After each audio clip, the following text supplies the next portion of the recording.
Hello friends, मैं Avinash Kumar mission सरकारी job पर आप सबका स्वागत करता हूं। दोस्तों, आज का विषय है भारतीय राज्य व्यवस्था।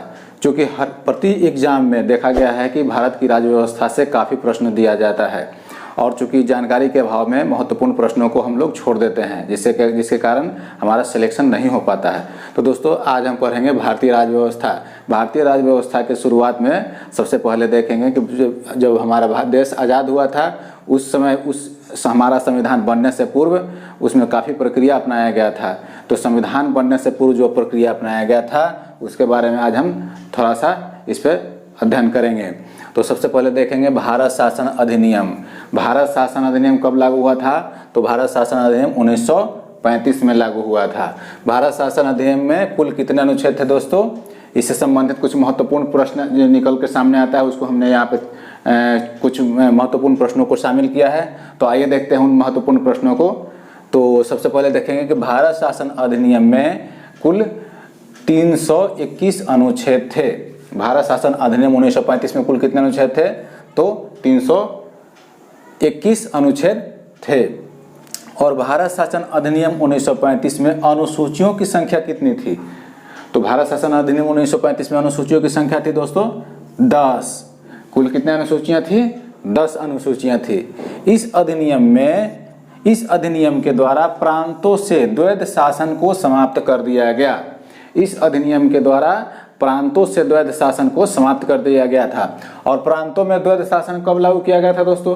तो 1919 के अधिनियम के द्वारा प्रांतों में द्वैध शासन को लागू किया गया था, जबकि 1935 के भारत शासन अधिनियम के तहत प्रांतों से द्वैध शासन को समाप्त कर दिया गया था।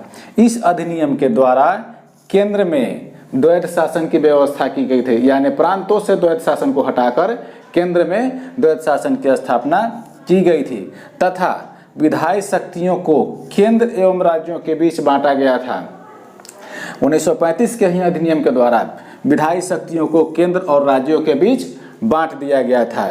इसी के तहत संघ सूची, राज्य सूची और समवर्ती सूची का निर्माण किया गया था। दोस्तों, क्या किया गया था?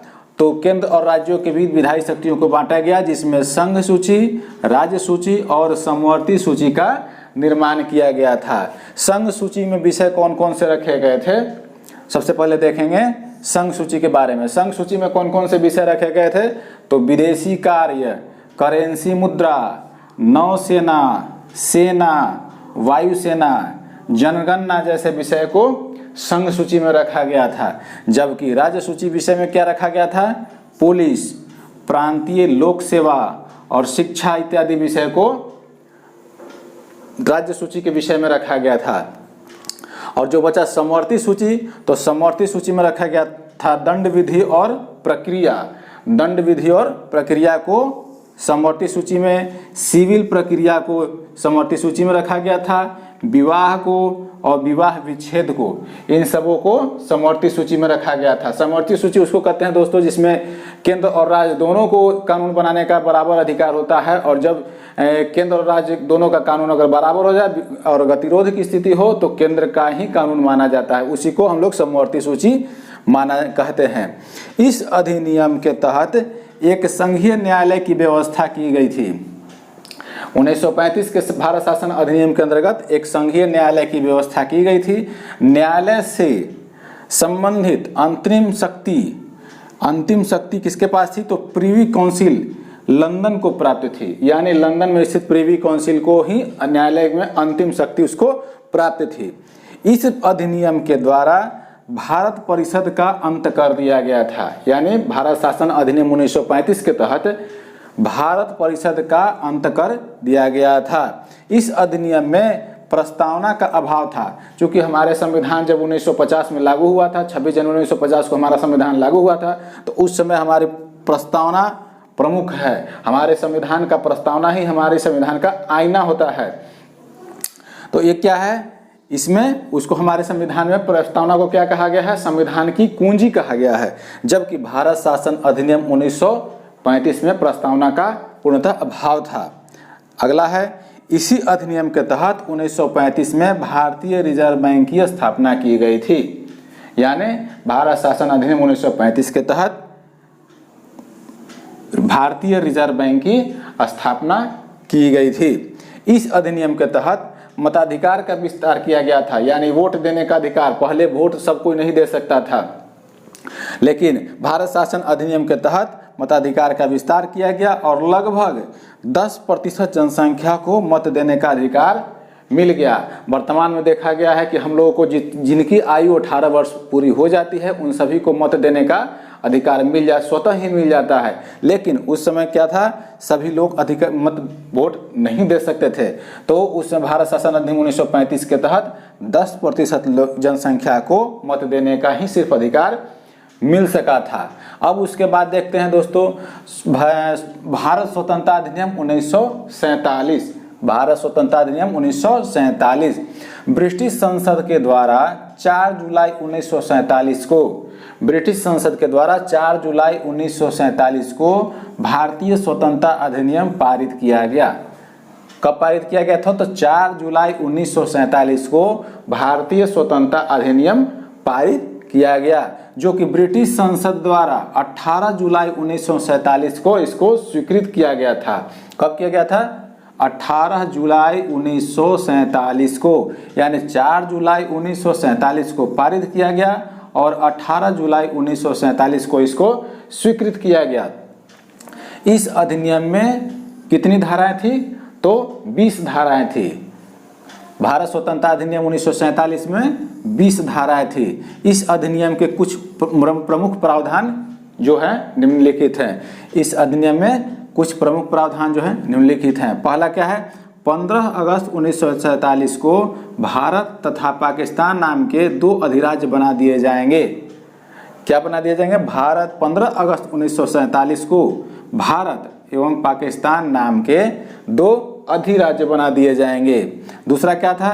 भारत और पाकिस्तान दोनों अधिराज्यों में एक एक गवर्नर जनरल की नियुक्ति की जाएगी। भारत और पाकिस्तान दोनों अधिराज्यों में शासन करने के लिए या शासन की बागडोर संभालने के लिए एक एक गवर्नर जनरल की नियुक्ति की जाएगी। अगला क्या था? भारत मंत्री का पद समाप्त कर दिया जाएगा। अगला क्या था दोस्तों? तो भारत मंत्री का पद जो है समाप्त कर दिया जाएगा। नेक्स्ट क्या है? देशी रियासतों पर ब्रिटेन की सर्वोपरिता समाप्त कर दिया गया। देशी रियासतों पर ब्रिटेन की सर्वोपरिता समाप्त कर दिया गया, यानी उन्हें छूट दिया गया कि वो किसी के साथ रह सकते हैं, या भारत में रहेंगे या स्वतंत्र रूप से रहेंगे या पाकिस्तान के साथ मिल जाएंगे। ये उनकी स्वेच्छा पर डिपेंड करता था।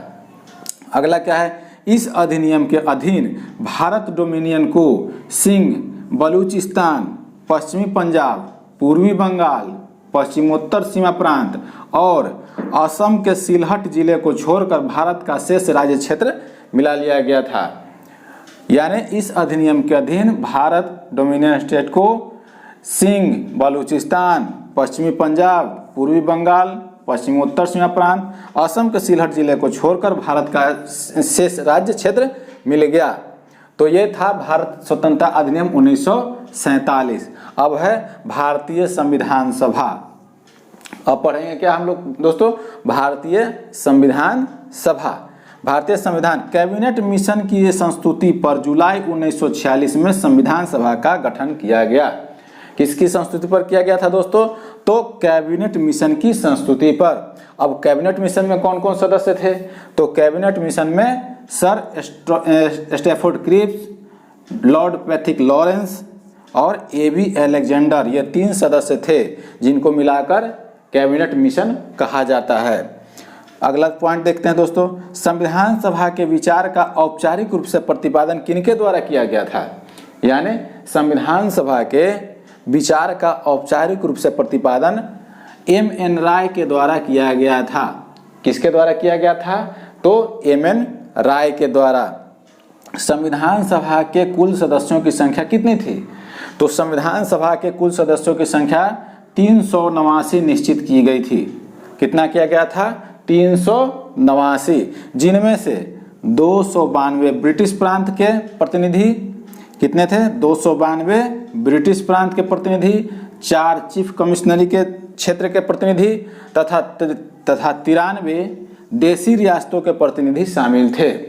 यानी 389 में 292 ब्रिटिश प्रांतों के प्रतिनिधि, 4 चीफ कमिश्नरी क्षेत्र के प्रतिनिधि तथा 93 जो थे देशी रियासतों के प्रतिनिधि शामिल थे। तो दोस्तों ये थे आज का वीडियो।